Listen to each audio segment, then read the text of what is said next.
बताना क्या करा था लास्ट लेक्चर में, क्या करा था बताओ। लास्ट लेक्चर में क्या कराया था?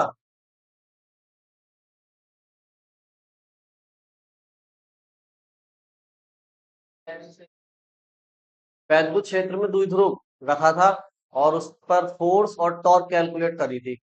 यूनिफॉर्म भी हो गई थी, नॉन यूनिफॉर्म भी हो गई थी। Electric field uniform non uniform दोनों हो गई। चलो वो आर्टिकल खत्म हो गया आपका।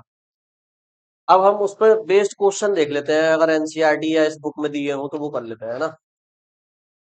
फिर नया टॉपिक स्टार्ट होगा हमारा।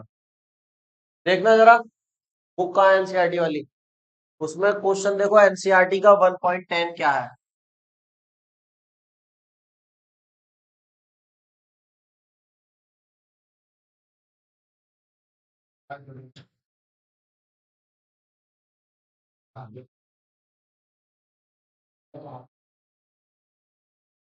देखना 1.10 क्वेश्चन पढ़ो क्या है।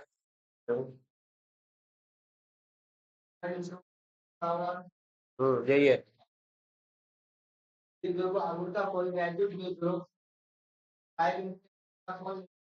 सही है बुक ये।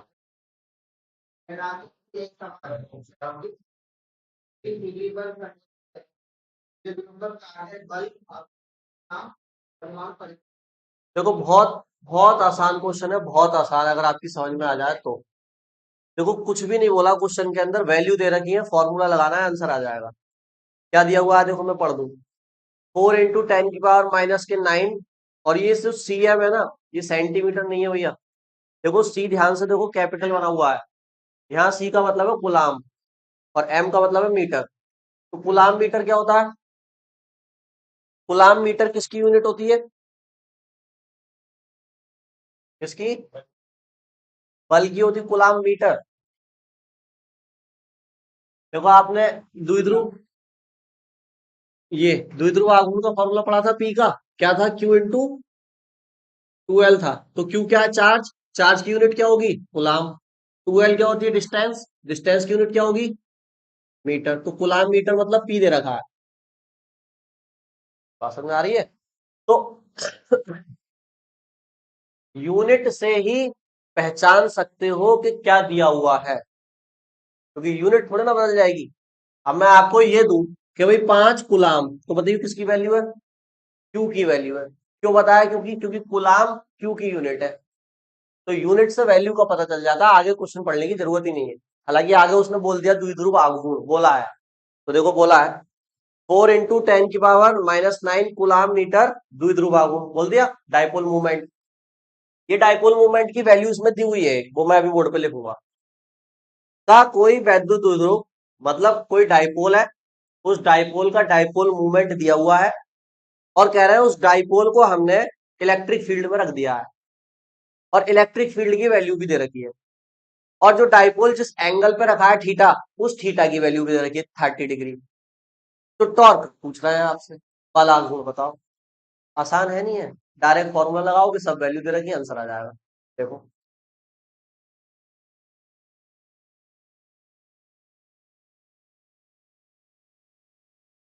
देखो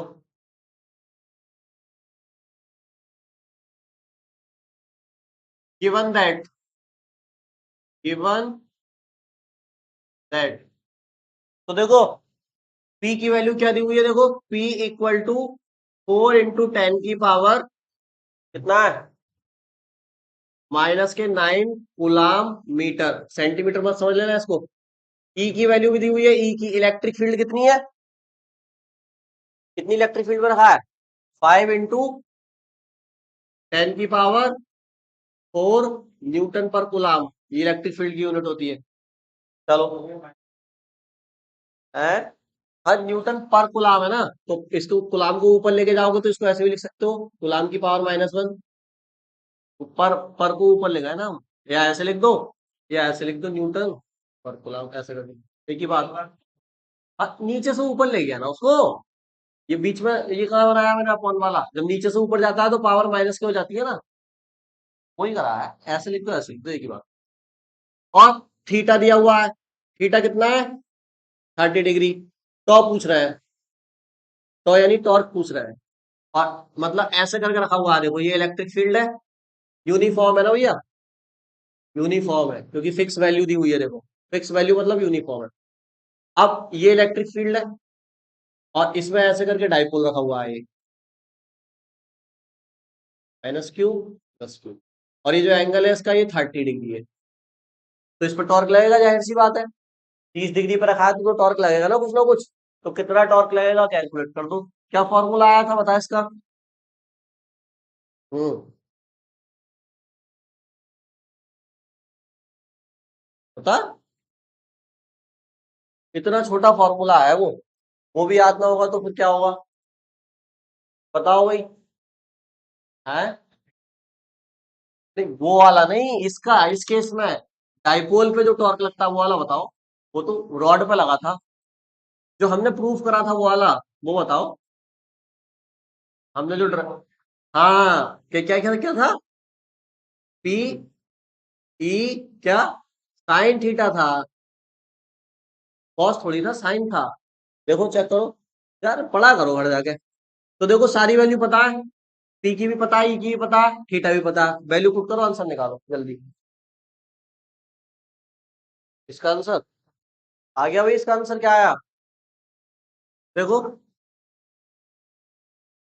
पी की वैल्यू रखो 10⁻⁻⁹, ई की वैल्यू रखो 5 × 10⁻⁴, और साइन 30 है, साइन 30। देखो मैंने क्या बताया था, वैल्यू की मल्टीप्लाई कर लो, 4 5 जा 20, ये कितना हो गया, 9 में से 4 गया, कितना बचा माइनस का 5। साइन 30 की वैल्यू 1/2, 2 से 20 कट हुआ कितनी बार में, 10 बार में। अब 10 के ऊपर एक पावर है ना, तो एक में से 5 गया, कितने बचे, 10⁻⁻⁴। अब इसकी यूनिट बताओ क्या होगी, यूनिट क्या होगी इसकी, टॉर्क की। भाई टॉर्क का formula force into F × d जो बताया था तुमने, तो फोर्स की यूनिट न्यूटन, और डी यानी डिस्टेंस की यूनिट मीटर, उससे निकाल दो, या इस फॉर्मूले से भी निकाल सकते हो यूनिट। पी की यूनिट क्या होती है बताओ, पी की, अरे ये होती कुलाम इंटू मीटर, तो कुलाम इंटू मीटर। ई की यूनिट क्या होती है, न्यूटन पर कुलाम, तो देखो कुलाम से कुलाम, तो टो की यूनिट इससे भी क्या आएगी, न्यूटन इंटू मीटर। चाहे ऐसे कर लो या ऐसे कर लो, आनी वही है ना। तो आसान क्वेश्चन था ये, कर सकते हैं, सारी वैल्यू दी हुई है, डायरेक्ट फॉर्मूला बेस्ड क्वेश्चन।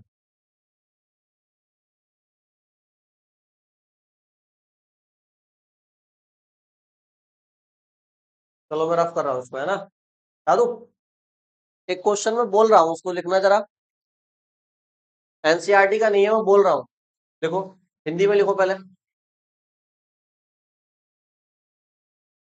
लिखो एक वैद्युत द्विध्रुव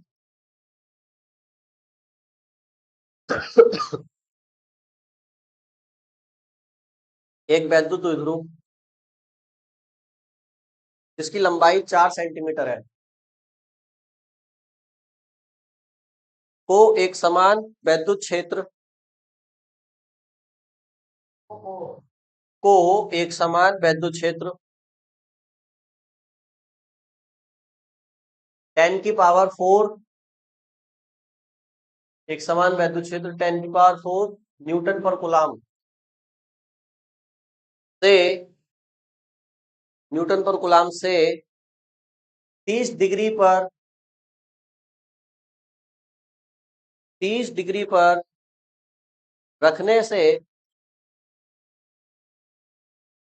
9 × 10⁻⁻², 9 × 10⁻⁻² न्यूटन मीटर का बल आघूर्ण लगता है, बल आघूर्ण लगता है द्विध्रुव के, द्विध्रुव के द्विध्रुव आघूर्ण की गणना कीजिए, द्विध्रुव के द्विध्रुव आघूर्ण की गणना कीजिए। हिंदी वाले इस क्वेश्चन को पढ़ेंगे और समझेंगे कैसे होगा, तुम लिखो जब तक, इंग्लिश में लिखो। A dipole has 4 centimeter length. A dipole has 4 centimeter length placed at 30 degree, placed at 30 degree in the uniform electric field, in the uniform electric field 10 की पावर 4 न्यूटन पर कूलम.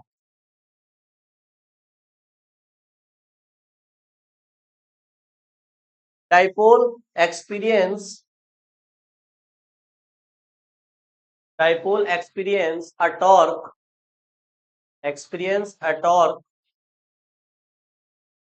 of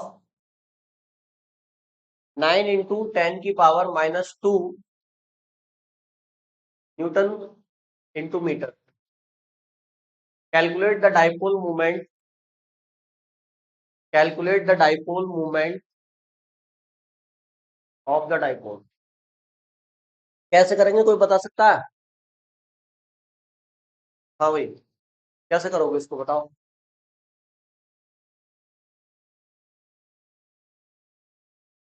पहले ये बताओ question समझ में आया नहीं आया.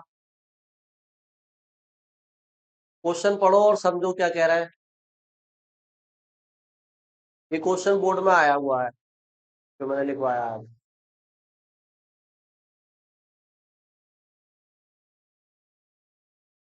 तो आप देख सकते हैं इस लेवल का क्वेश्चन आएगा आपके एग्जाम में, इस टॉपिक से आएगा.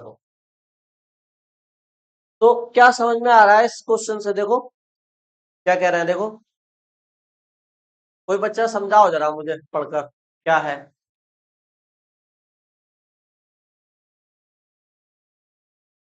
हाँ भाई, समझाओ. समझ में आया क्वेश्चन तुम्हें?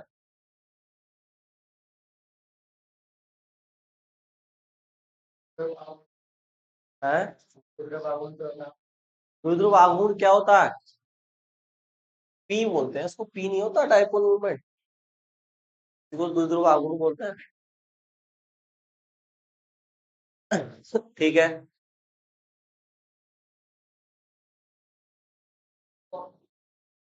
ठीक है. वैद्युत क्षेत्र की वैल्यू दे रखी है, थीटा की वैल्यू दे रखी है. ठीक है. पूछा क्या है? मतलब क्या? द्विध्रुव आघूर्ण क्या होता है? हाँ, यानी सिंबल बताओ डाइपोल मोमेंट का. अरे पी तो होता है यार. पी बराबर क्यू इंटू 12 वाला ये तो पी है. हाँ, तो पी निकालना है. बाकी सारी वैल्यू दी हुई है. तो देखो बहुत आसान है. देखो सबसे पहला काम होता है क्वेश्चन को समझना. अब क्वेश्चन समझ गए तो उसको यहाँ पे ड्रॉ कर दो. देखो इलेक्ट्रिक फील्ड दी हुई है आपको. सही है.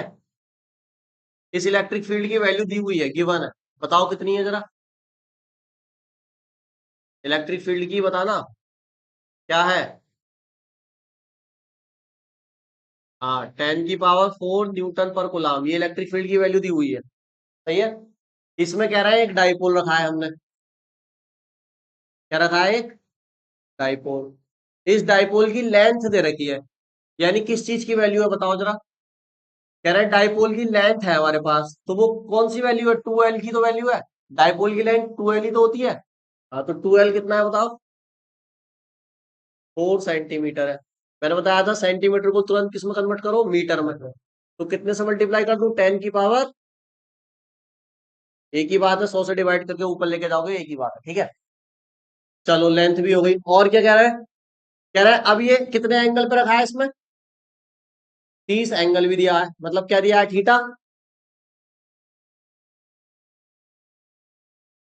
ठीक है. 30 डिग्री के एंगल पे रखा है, तो 30 डिग्री के एंगल पे रखा है तो टॉर्क लगेगा. तो टॉर्क की वैल्यू भी दे रखी है. कितना टॉर्क लगेगा बताओ कितना है? 9 इंटू 10 की पावर -2 न्यूटन इंटू मीटर. सही है. तो इतना टॉर्क लगेगा इस पे.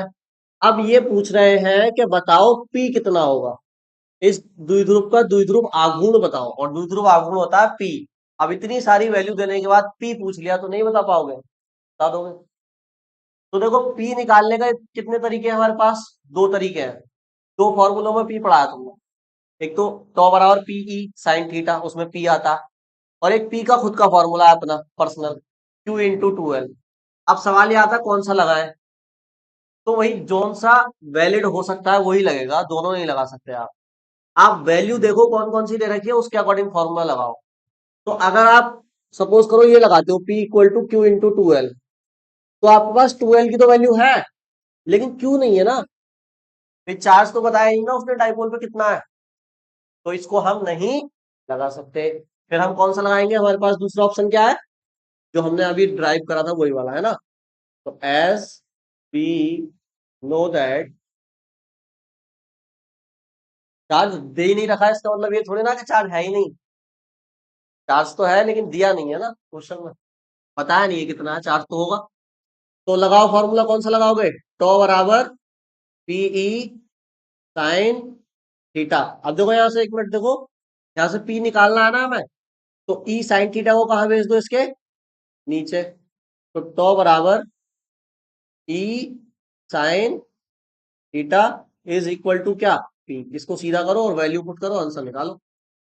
तो पी बराबर हो जाएगा टॉ अपॉन ई साइन थीटा। इसमें सारी वैल्यू दे रखी है आपको, गिवन है देखो, पुट करो आंसर निकालो। ऐसे ही इस फॉर्मूले से देखो कुछ भी पूछ सकता है, अभी हमने टॉ निकाला था, अब पी निकाल दिया, ई भी पूछ सकता है, लेकिन जो भी चीज पूछेगा उसके बाद उसके अलावा जितनी भी चीज है वो सारी आपको देगा क्वेश्चन में, ठीक है। थीटा भी पूछ लेता है कभी कभी, थीटा बताओ, तो ये भी देगा, ये भी देगा, ये भी देगा, सारी वैल्यू देगा, तो आप निकाल ही सकते हैं, इतना तो कर ही सकते हैं। अब तो फिर इसने इतने ही, इसी बेस्ड न्यूमेरिकल बनेंगे, इससे ज्यादा नहीं आएगा, ठीक है।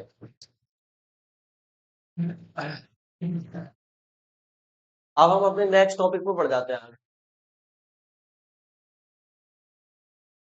देखो ये बुक है, देखो ये लेकर आए हैं 2023-24 की, बिल्कुल नए सेशन की, 23-24 चलाए। तो ये वाली इंग्लिश मीडियम वाले इंग्लिश में ले लें, हिंदी मीडियम वाले हिंदी में ले लें, अच्छी रहेगी। और ज्यादा महंगी थोड़ी है, कितने की मिली है, 60-65 रुपए की है।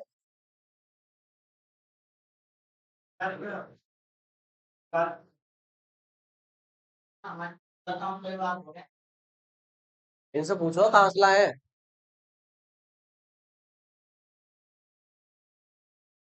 अब बंद हो गई है छुट्टी, अरे कहीं और देखो, स्टूडेंट वाले पे देखो,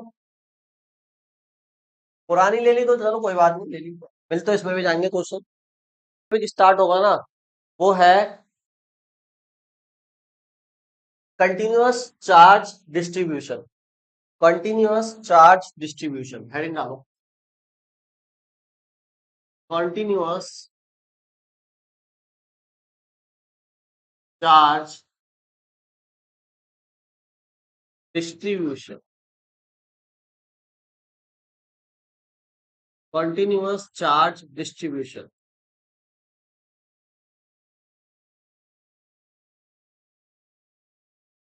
हिंदी में कह सकते हैं सतत आवेश वितरण। कंटिन्यूअस का मतलब होता है सतत आवेश वितरण।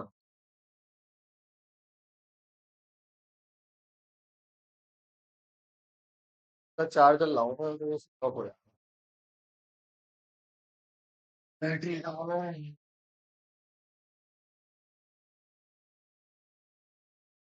चार्जिंग पे तो लगा हुआ है, इतनी देर से चार्ज क्यों ना हुआ है। हाँ ऑन है, स्विच भी ऑन है, जाएगा आज, हो जाएगा।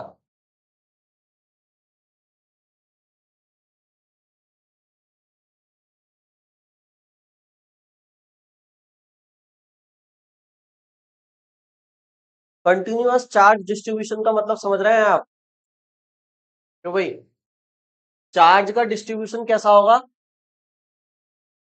क्या हो जाएगा।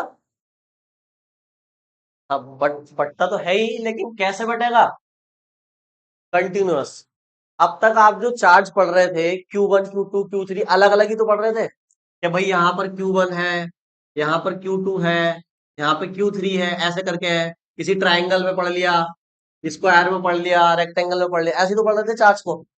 ये जो डिस्ट्रीब्यूशन है ना चार्ज का, ये जो वितरण है, ये कंटिन्यूअस नहीं है। ये चार्ज अलग अलग है, देखो अलग अलग जगह पर है, तो इसको बोलते हैं डिस्क्रीट। कैसा है? डिस्क्रीट है। थोड़ा चार्ज यहाँ है, थोड़ा यहाँ है, थोड़ा यहाँ है। कंटिन्यूअस नहीं है ना, कंटिन्यूटी नहीं है ना चार्ज के अंदर। कंटिन्यूअस चार्ज किसको बोला जाता है?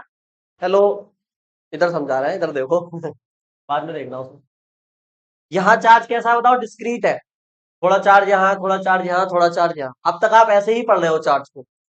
डाइपोल पे भी आपने एक कोने पे चार्ज रखा, दूसरे कोने पे चार्ज रखा, अलग अलग है ना, बीच में तो कोई चार्ज नहीं है, बीच में तो इलेक्ट्रिक फील्ड है, बाकी इधर इधर इलेक्ट्रिक फील्ड है।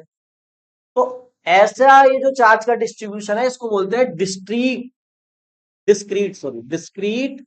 Charge distribution. डिस्क्रीट का मतलब होता है अलग अलग। डिस्क्रीट का मतलब अलग अलग जगह, अलग अलग जगह चार्ज रख दिया। लेकिन अगर मैं इसकी बात करूं कंटिन्यूअस चार्ज डिस्ट्रीब्यूशन की, तो ये कुछ इस तरह से होगा। और देखो चार्ज एक्चुअल में ऐसे ही होता है जैसे हम बात कर रहे हैं। अगर किसी बॉडी पे चार्ज है, तो वो ऐसा थोड़ी ना होगा कि इधर है इधर नहीं है, इधर है फिर इधर नहीं है। वो तो पूरी बॉडी पे चार्ज होगा ना। अगर आपको करंट लगता है, तो केवल हाथ के हिस्से पे लगता है या पूरी बॉडी पे लगता है? पूरी बॉडी में करंट लगता है। इसका मतलब जो चार्ज आता है ना किसी बॉडी पे, तो फुल बॉडी पर आता है, ये नहीं कि जगह जगह है। तो जगह जगह आप पढ़ रहे हो, लेकिन प्रैक्टिकली क्या देखा जाता है? प्रैक्टिकली चार्ज पूरी बॉडी पर बराबर से बटा होता है। जैसे अगर ये कोई बॉडी ली मैंने, कोई वस्तु ली, तो इस पर जो चार्ज होगा वो इस तरीके से होगा। पॉजिटिव है तो पूरी बॉडी पे क्या होगा? पॉजिटिव होगा। ये हर जगह चार्ज होगा इस बॉडी में, हर जगह। अगर ये चार्ज बॉडी है, निगेटिव होगा तो निगेटिव होगा हर जगह। तो ये चार्ज डिस्क्रीट नहीं है, ये डिस्क्रीट नहीं है, ये कहलाता है कॉन्टिन्यूअस चार्ज डिस्ट्रीब्यूशन। चार्ज का डिस्ट्रीब्यूशन पूरी बॉडी पर है, होल बॉडी पर है, यानी हर जगह चार्ज हो। और प्रैक्टिकल में जो रियल लाइफ में चार्ज होता है, ऐसे ही होता है पूरी बॉडी में। अब ये जो चार्ज का डिस्ट्रीब्यूशन है, ये तीन तरह से हो सकता है। भाई मान लो मेरे पास एक तार है, और उस तार में चार्ज है, तो उस समय वो चार्ज कैसे डिस्ट्रीब्यूट है? एक लाइन के अलोंग। तो उसको बोलेंगे हम लीनियर चार्ज डिस्ट्रीब्यूशन। ये चार्ज कैसे डिस्ट्रीब्यूट है? लाइन में। अब मान लो वायर ना हो के मेरे पास कोई सरफेस है, ऐसे 2D कोई प्लेट है, और उस पर चार्ज है, तो फिर उसको क्या बोलेंगे हम? सरफेस पे चार्ज है, यानी सरफेस चार्ज डिस्ट्रीब्यूशन। और अगर मान लो थर्ड केस हो सकता है कि कोई 3D बॉडी है मेरे पास, क्यूब है, या कोई भी 3D बॉडी है, और उस पूरी बॉडी पे चार्ज है, पूरे वॉल्यूम में चार्ज है, तो उसको क्या बोलेंगे हम? Volume charge distribution. तो कंटिन्यूअस चार्ज डिस्ट्रीब्यूशन कितने टाइप का हो सकता है? तीन टाइप का हो सकता है। लीनियर चार्ज डिस्ट्रीब्यूशन मतलब लाइन के along charge, surface charge distribution मतलब किसी सरफेस पे चार्ज, और वॉल्यूम चार्ज डिस्ट्रीब्यूशन मतलब किसी वॉल्यूम पर चार्ज। बात समझ में आ गई? यहां से तीन डेफिनेशन बनेंगी: linear charge density, surface charge density, और वॉल्यूम चार्ज डेंसिटी। उसकी बात हम अभी करेंगे, है ना। तो देखो, सबसे पहली डेफिनेशन बनेगी लीनियर चार्ज डेंसिटी। क्या होती है देखो, हेडिंग डालो, या रुक जाओ एक सेकंड, पहले लिख लो, तीनों के नाम लिखो पहले। कंटिन्यूअस चार्ज डिस्ट्रीब्यूशन तीन टाइप का होगा। पहला लीनियर चार्ज डिस्ट्रीब्यूशन, या डेंसिटी पढ़ेंगे हम। अभी समझाऊंगा डेंसिटी क्या होती है। हिंदी में लिखो रेखीय आवेश घनत्व। दूसरा हम पढ़ेंगे सरफेस चार्ज डेंसिटी।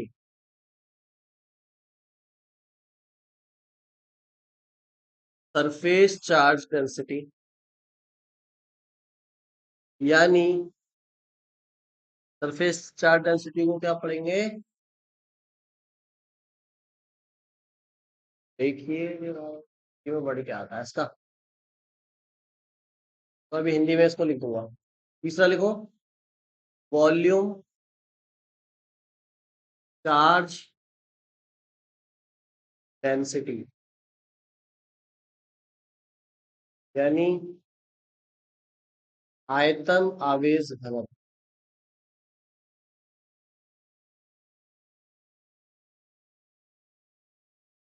तो शायद समतल आवेश घनत्व हो, समतल आवेश घनत्व।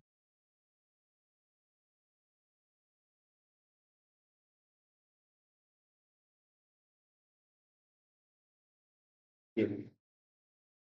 तीन तरह की चार्ज डेंसिटी आपकी होंगी। देखो डेंसिटी का मतलब होता है घनत्व। अब डेंसिटी कैसे भी हो सकती है, लाइन के अलोंग भी डेंसिटी हो सकती है, सरफेस पे डेंसिटी हो सकती है, वॉल्यूम में भी डेंसिटी हो सकती है। डेंसिटी जनरली वॉल्यूम में देखते हैं, लेकिन यहाँ पर तीनों टाइप की डेंसिटी होती है, जरूरी नहीं वॉल्यूम में ही हो, हर जगह डेंसिटी होती है। डेंसिटी का मतलब होता है कि कोई चीज कितनी ज्यादा घनी है, कि कितने वॉल्यूम में कितनी जो फील्ड लाइन है, या फील्ड लाइन है तो फील्ड लाइन की डेंसिटी देख रहा हूँ। जैसे मान लो ऐसे करके फील्ड लाइन है, तो मैंने यहाँ पर कोई स्पेस सेलेक्ट किया और इतना ही बड़ा स्पेस मैंने यहाँ सेलेक्ट किया, तो कौन से स्पेस में इलेक्ट्रिक फील्ड लाइन ज्यादा है बताओ, इस वाले में ज्यादा है। मतलब यहाँ पर जो डेंसिटी है, यहाँ पर बोला जाएगा डेंसिटी, वो क्या है, ज्यादा है। और यहाँ जो डेंसिटी है वो क्या है, कम है। तो सेम एरिया में यहाँ इलेक्ट्रिक फील्ड ज्यादा है तो हम कहेंगे डेंसिटी ज्यादा, और यहाँ इलेक्ट्रिक फील्ड कम है तो हम कहेंगे डेंसिटी। अगर डेंसिटी का मतलब होता है घनापन, कि घना कितना है। इस कमरे में अगर 100 बच्चे ले आओगे तो डेंसिटी क्या हो जाएगी, बढ़ जाएगी, और अगर 10 बच्चे होंगे तो डेंसिटी क्या होगी, कम होगी। तो डिपेंड करता है आप डेंसिटी कहाँ निकाल रहे हो। अगर लेंथ की डेंसिटी निकाल लो, लाइन में डेंसिटी निकाल लो, तो हम क्या करेंगे, लाइन से डिवाइड करेंगे, तो लेंथ से डिवाइड करेंगे। सरफेस की डेंसिटी निकाल लो तो एरिया से डिवाइड करेंगे, और वॉल्यूम की डेंसिटी निकाल लो तो वॉल्यूम से डिवाइड करेंगे। डेंसिटी का वैसे फॉर्मूला होता है वॉल्यूम के लिए, याद रखना इसको, वॉल्यूम के लिए मास अपॉन वॉल्यूम। ये 3D के लिए है, और ये मास डेंसिटी है, मास की डेंसिटी यानी वजन की डेंसिटी, कितने वॉल्यूम में कितना मास रखा हुआ है उसी को हम बोलते हैं डेंसिटी। कम वॉल्यूम में ज्यादा मास है तो डेंसिटी ज्यादा है, ज्यादा वॉल्यूम में कम मास है तो डेंसिटी कम है। जैसे 1 किलो रुई है, 1 किलो रुई और 1 किलो लोहा है, तो समझ रहे हो किसकी डेंसिटी ज्यादा है, लोहे की ज्यादा है। 1 किलो तो दोनों है, लेकिन उसका वॉल्यूम क्या है रुई का, ज्यादा है। वॉल्यूम अगर बढ़ेगा तो डेंसिटी क्या हो जाएगी, घट जाएगी नीचे। वॉल्यूम बढ़ेगा तो डेंसिटी घट जाएगी। तो रुई की डेंसिटी क्या होगी, कम होगी। लोहे की डेंसिटी क्या होगी, ज्यादा। है दोनों क्या, 1 किलो डेंसिटी में फर्क होगा, ठीक है। रुई अगर डालोगे पानी में नहीं डूबेगी, लोहे का टुकड़ा डालोगे 1 किलो का डूब जाएगा। तो नहीं डूबा, रुई तो नहीं डूबी क्योंकि उसकी डेंसिटी क्या है, बहुत कम, वो तैरेगी। समझा? पानी एब्जॉर्ब कर लेगी तो भारी हो जाएगी, तो डूब जाएगी, ठीक है। तो हम सबसे पहले देखेंगे लीनियर चार्ज डेंसिटी क्या होती है, मतलब लाइन के अलोंग एक तार है मेरे पास, और उस तार पे क्या होगा, चार्ज का डिस्ट्रीब्यूशन होगा कंटिन्यूअस, और फिर मैं निकालूंगा लीनियर चार्ज डेंसिटी। देखो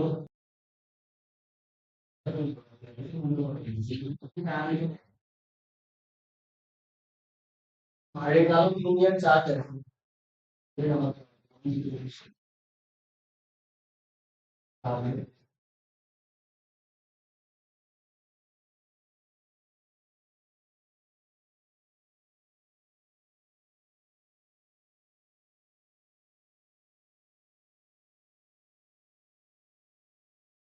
ठीक है, तो लीनियर का मतलब क्या होता है, लाइन। तो मान लो मेरे पास एक वायर है, ये एक वायर, और इस वायर पर चार्ज है, और चार्ज कैसा है, कंटिन्यूअस। कैसा है, कंटिन्यूअस। यानी पूरे वायर पर मान लो पॉजिटिव चार्ज है तो इस तरह से होगा।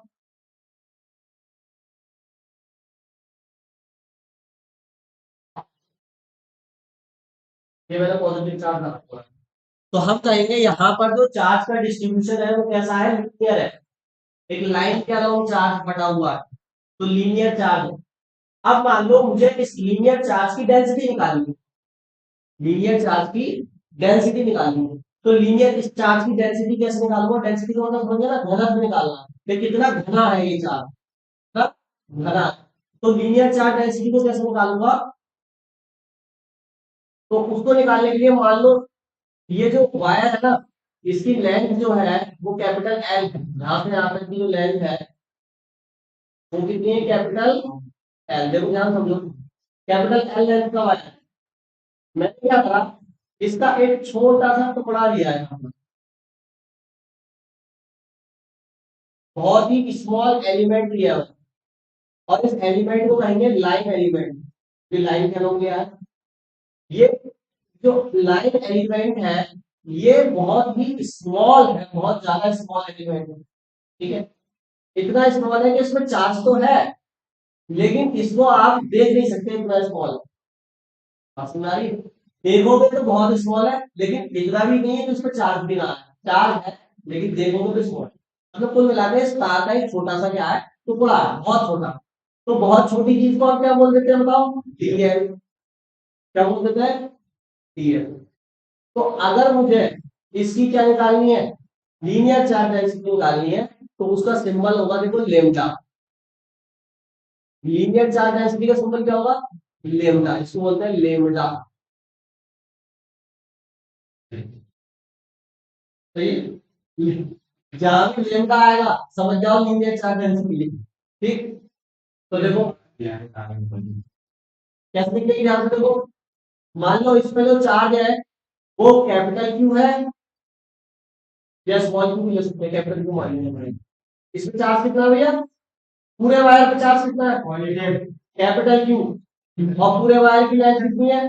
कैपिटल है। अब आपने तो तार का छोटा सा टुकड़ा ही लिया, तो ये कितना है? डी है। तो इस छोटे से टुकड़े पर तो चार्ज छोटा सा ही होगा ना, तो उसका चार्ज कितना मान लिया मैंने? D Q.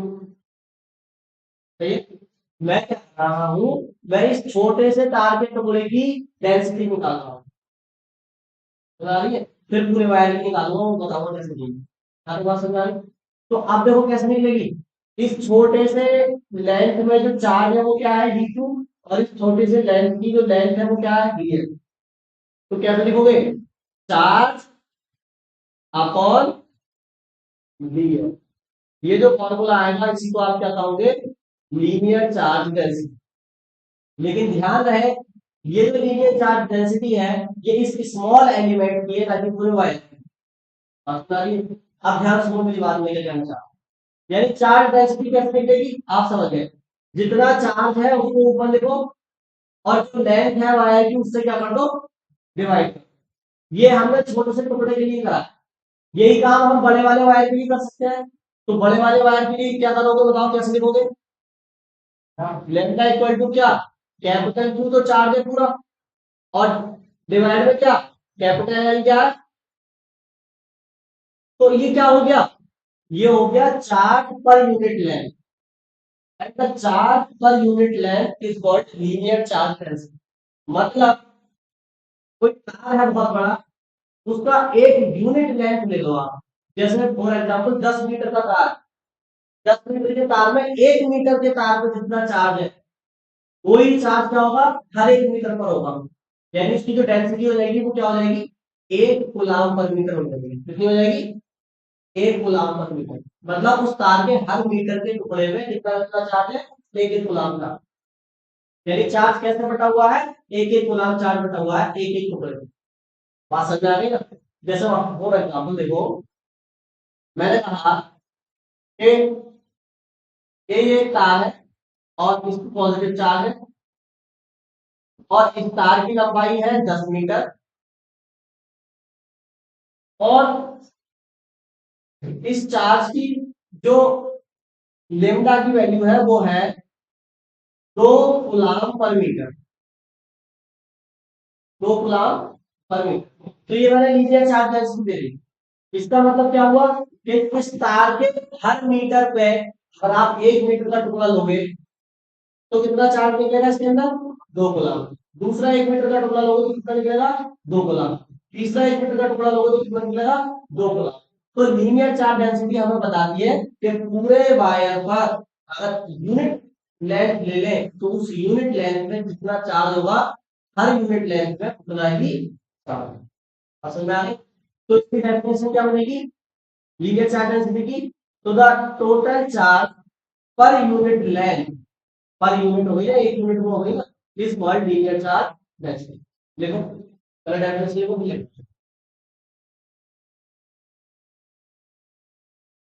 देखो एकांक लंबाई में, एकांक लंबाई में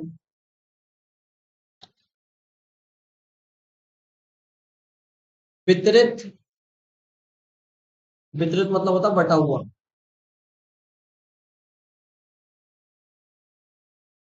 एकांक लंबाई में वितरित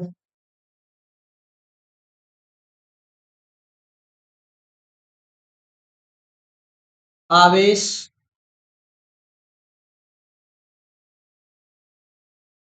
को, एकांक लंबाई में वितरित आवेश को रेखीय आवेश घनत्व कहते हैं। एकांक लंबाई में विद्युत आवेश को रेखीय आवेश घनत्व कहते हैं।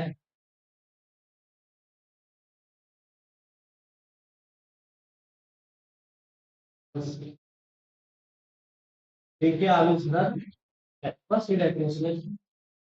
यानी यूनिट लेंथ में जो चार्ज होगा वही क्या होगा इसका लीनियर चार्ज डेंसिटी होगी। यूनिट लेंथ में हमने देखा 2 कूलम का चार्ज है, तो 2 कूलम क्या होगी इसकी लीनियर चार्ज डेंसिटी हुई, और ये बताएगी कि हर यूनिट लेंथ में इतना ही चार्ज होगा। ठीक है, दोनों फॉर्मूले नोट करो।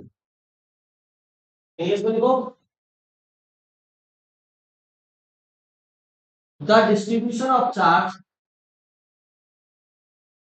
The distribution of charge in unit length,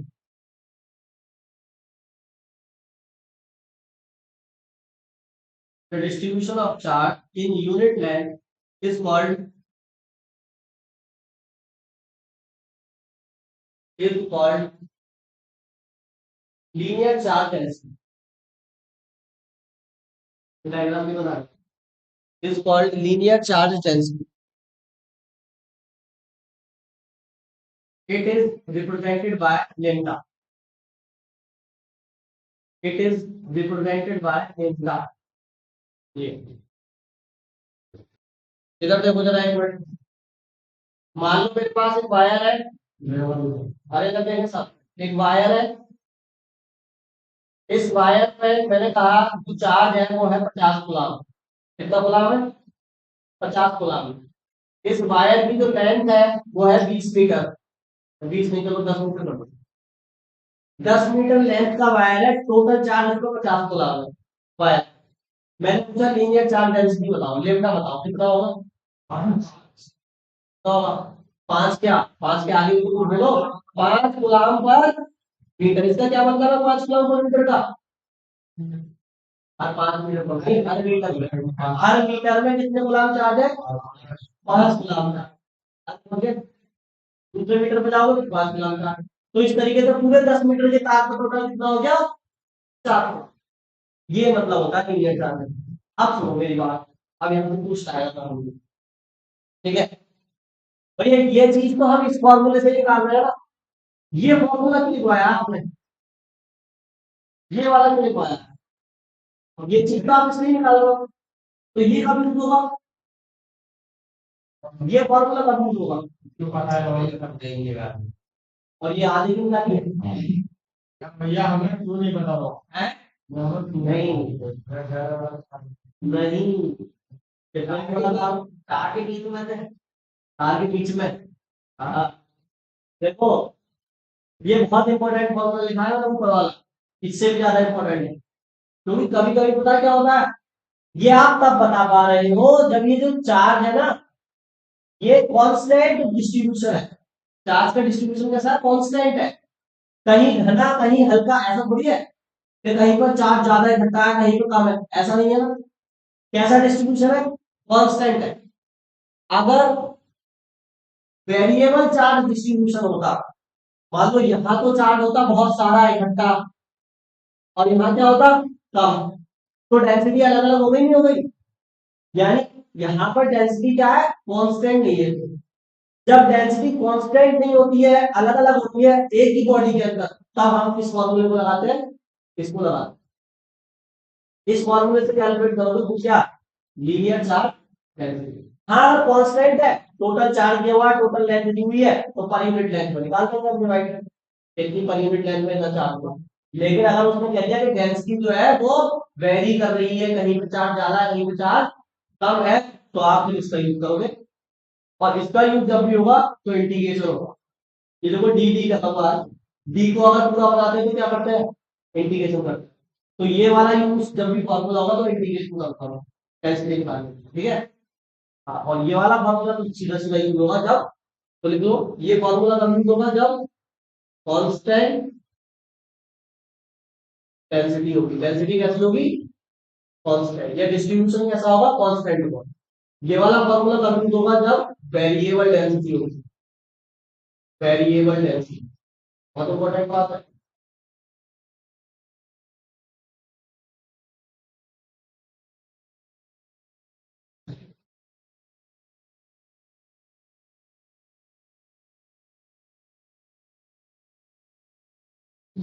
ठीक है, हालांकि आपके सिलेबस में वेरिएबल डेंसिटी वाले क्वेश्चन होते ही नहीं है, इंटर में नहीं होते हैं, बड़ी क्लासेस में होते हैं।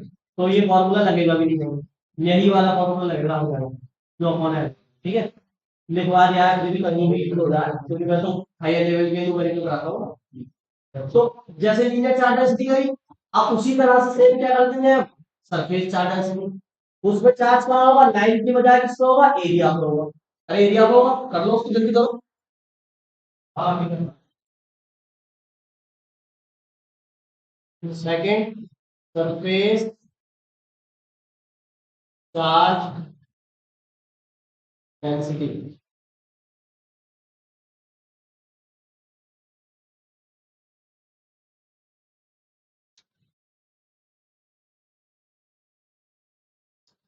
पृष्ठीय आवेश घनत्व बोला है इसको, पृष्ठीय या समतलीय वो दोनों ठीक है। पृष्ठीय आवेश घनत्व, इसका हमसे क्या होता है,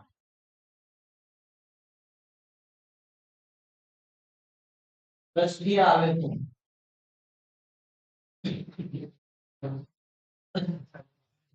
अब चार्ज कैसे बटा हुआ होगा बताओ, इसमें किसमें बटा हुआ होगा, सरफेस, कोई सरफेस होगा उसका चार्ज होगा। तो उसमें हम निकालेंगे क्या, सरफेस चार्ज डेंसिटी। मतलब अब जो डेंसिटी होगी ना सरफेस चार्ज डेंसिटी, वो लाइन पे नहीं बताएगी चार्ज, वो एक छोटे से कहा बताएगी, एरिया को बताएगी, यूनिट एरिया में कितना चार्ज है वो बताएगी। समझ में आ रही बात, देखो जैसे मान लो मैंने ये कोई एरिया ले लिया, कोई सरफेस एरिया ले लिया, और इस पर क्या है, चार्ज है। तो चार्ज का डिस्ट्रीब्यूशन मान लिया कैसा डिस्ट्रीब्यूशन है, कांस्टेंट है, हर जगह समान, constant and continuous charge distribution. Continuous का मतलब लगातार है, कांस्टेंट का मतलब समान है। बात समझ आ रही है।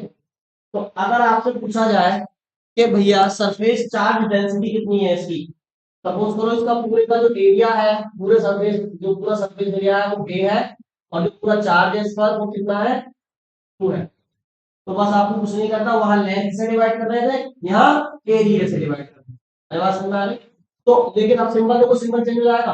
भाई लेमडा का मतलब तो लाइन चार्ज डेंसिटी है ना, तो अब सरफेस की बात कर रहे हैं, तो सरफेस के लिए हम यूज करेंगे ये है क्या है, सिग्मा है। हाँ, तो सिग्मा का यूज होगा यार सरफेस चार्ज डेंसिटी बताने के लिए। तो क्या फॉर्मूला बनेगा बताओ, चार्ज और divided by area, charge divided by, यानी यूनिट एरिया में जो चार्ज होगा, देखो एरिया से डिवाइड करते ही यूनिट एरिया की वैल्यू आ जाएगी, एरिया से डिवाइड करते ही यूनिट एरिया की वैल्यू आ जाएगी, मतलब यूनिट एरिया में कितना चार्ज है। देखो जैसे मान लो मैं कहूं ये एरिया है, इस पर चार्ज है, अभी जो चार्ज है ना ये 50 गुलाम का चार्ज है, कितने गुलाम का, 50। और ये जो टोटल एरिया है ये है मान लो 10 मीटर स्क्वायर का, स्क्वायर लगेगा ना मीडिया। तो अगर मैं तुमसे पूछूं यूनिट इसकी वो बताओ, सरफेस चार्ज डेंसिटी सिग्मा बताओ, तो क्या कहोगे? 5 होगी ना, 5 क्या, 5 कूलम पर मीटर स्क्वायर मतलब 1 मीटर स्क्वायर में जो चार्ज है वो कितना है? 5। दूसरा 1 मीटर का लोगे उसमें कितना होगा? 5। तीसरा 1 मीटर का लोगे उसमें कितना होगा? 5। इस तरीके से पूरे 10 मीटर स्क्वायर एरिया में कितना चार्ज होगा? 50 कूलम का चार्ज। यानी सरफेस चार्ज डेंसिटी आपको ये बताती है कि 1 मीटर स्क्वायर एरिया में कितना है, यानी यूनिट स्क्वायर एरिया में कितना चार्ज। बात समझ आ रही? इसका हम वाला फॉर्मूला भी बना सकते हैं, कौन सा? डी वाला। कैसे बनाओगे? छोटा सा एक एरिया ले लो, या छोटा सा एक क्या ले लोगे? एरिया। इसको क्या कहोगे? D A. अब इसमें जो चार्ज होगा वो क्या होगा? D Q. तो क्या फॉर्मूला बनेगा सिग्मा का बताओ? डी क्यू अपॉन, दोनों फॉर्मूले लिखते जाओ साथ साथ। ये वही फिर से वेरिएबल और ये लैंग्वेज तो वही। एकांक लंबाई की जगह क्या कर दोगे? एकांक क्षेत्रफल। एकांक लंबाई की जगह एकांक क्षेत्रफल। एकांक क्षेत्रफल में वितरित आवेश को पृष्ठीय आवेश घनत्व कहते हैं। इंग्लिश में क्या कहोगे? क्या लिखा था? अरे उसके लिए आने के लिए यार यूनिट लेंथ की जगह क्या कर दोगे? यूनिट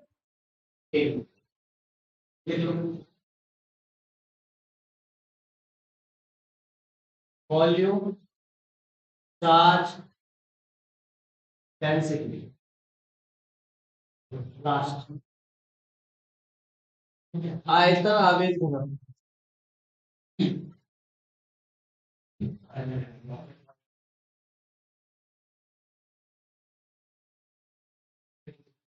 आयतन आवेश घनत्व।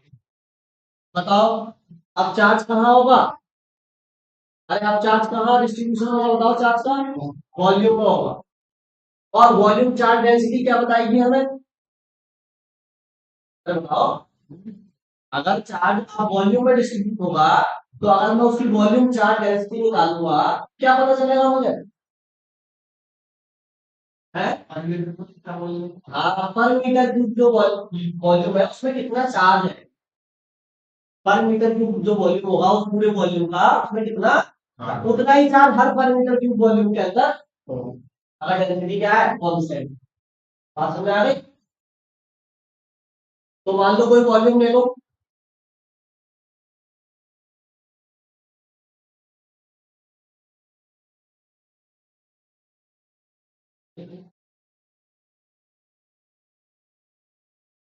ये मैंने कोई वॉल्यूम ले लिया, ठीक है? कैसा भी हो सकता है, जरूरी नहीं है सिमेट्रिकली हो, कुछ भी वॉल्यूम हो सकता है। 3D ये दिखता है 3D इसलिए मैंने इसको बता दिया, वरना आप कुछ भी बना सकते हो, स्क्वायर वगैरह कुछ भी। अब इस पर क्या है, पूरी बॉडी पर क्या है इसके? पूरी बॉडी में अंदर भी है चार्ज और बाहर भी है। अगर केवल सरफेस पे होगा तो सरफेस चार्ज डेंसिटी लग जाएगी ना। अरे समझ लो ना, इसलिए चार्ज कहाँ है? अंदर भी है और बाहर भी है, और कंटिन्यूअस है और कांस्टेंट है। चार्ज का डिस्ट्रीब्यूशन कैसा है? कंटिन्यूअस है और कांस्टेंट है। ठीक है? अब ये वॉल्यूम ले लिया हमने, मान लिया इसका जो वॉल्यूम होगा इस पूरे का वो क्या होगा? V होगा वॉल्यूम। और इसमें जो चार्ज है इस पूरे वॉल्यूम का वो क्या है? Q है। Q चार्ज है, V वॉल्यूम है। तो डेंसिटी निकाल सकता हूँ, कैसे निकालूंगा बताओ? तो अब सिंबल चेंज हो जाएगा, क्योंकि अब हम किसकी बात कर रहे हैं? वॉल्यूम चार्ज है। तो अब क्या आएगा? क्या ये बताएगा वॉल्यूम चार्ज है? क्या नाम है इसको बताओ? पहली बार ये पहली बार देखा है। इसको बोलते हैं रो। रो रो। पहला था लेमडा, फिर सिग्मा, अब आया क्या?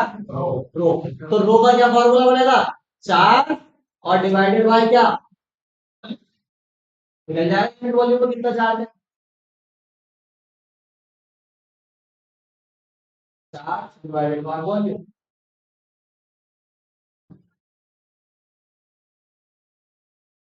यूनिट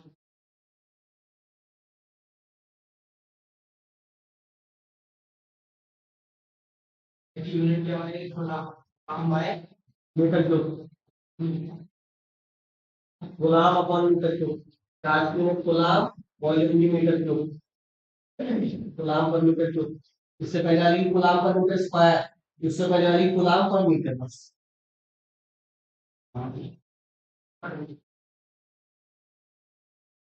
सही है। इसका भी हम क्या बना सकते हैं स्मॉल वाला फॉर्मूला तो क्या करना पड़ेगा बताओ एक बहुत ही छोटा सा वॉल्यूम कंसीडर करना पड़ेगा ये इतना छोटा सही है। इसका क्या कह दूं मैं कितना वॉल्यूम है ये डी वी और इसका चार्ज कितना है डी क्यू अरे सही है। तो क्या फॉर्मूला बनेगा बताओ रो का तो रो आएगा डी क्यू अपॉन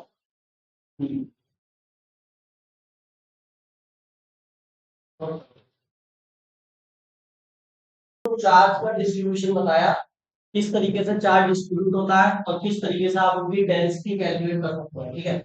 क्या यूनिट का क्यों पढ़ा इसको हमने तो अभी आगे पता चलेगा जब गॉस का नियम पढ़ोगे इसके बाद हम अलग अलग बॉडी पर तो मम्मी बात करते हैं जब गॉस का नियम पढ़ लोगे तो हम अलग अलग बॉडी पर क्या निकालेंगे डेंसिटी निकालेंगे डेंसिटी का यूज करके हम उनकी वजह से इलेक्ट्रिक फील्ड निकालेंगे क्या निकालेंगे तो वहां इस चीज का यूज होगा डेंसिटी का। अगर मान लो कोई 3D बॉडी है और उसमें चार्ज है और उससे तुम्हें क्या निकालनी है इलेक्ट्रिक फील्ड निकालनी है चार्ज इलेक्ट्रिक फील्ड होगी तो अब 3D बॉडी है तो उसकी डेंसिटी कैसी होगी चार्ज की ये होगी रो अरे वॉल्यूम चार्ज डेंसिटी होगी ना। अब मान लो कोई प्लेट है उसमें चार्ज है और उसकी वजह से इलेक्ट्रिक फील्ड निकालनी है तो प्लेट में चार्ज है मतलब कौन सी डेंसिटी होगी चार्ज की सिग्मा बात समझ आ रही है। मान लो कोई तार है उसमें चार्ज है और उसकी वजह से इलेक्ट्रिक फील्ड निकालनी है तो तार है तो कैसी डेंसिटी होगी लीनियर चार्ज डेंसिटी होगी। ये सारी डेफिनेशन वहां पर यूज होगी ठीक है बात समझ आ गई। तो अब हम कल पढ़ेंगे गॉस का नियम मत जाना ठीक है।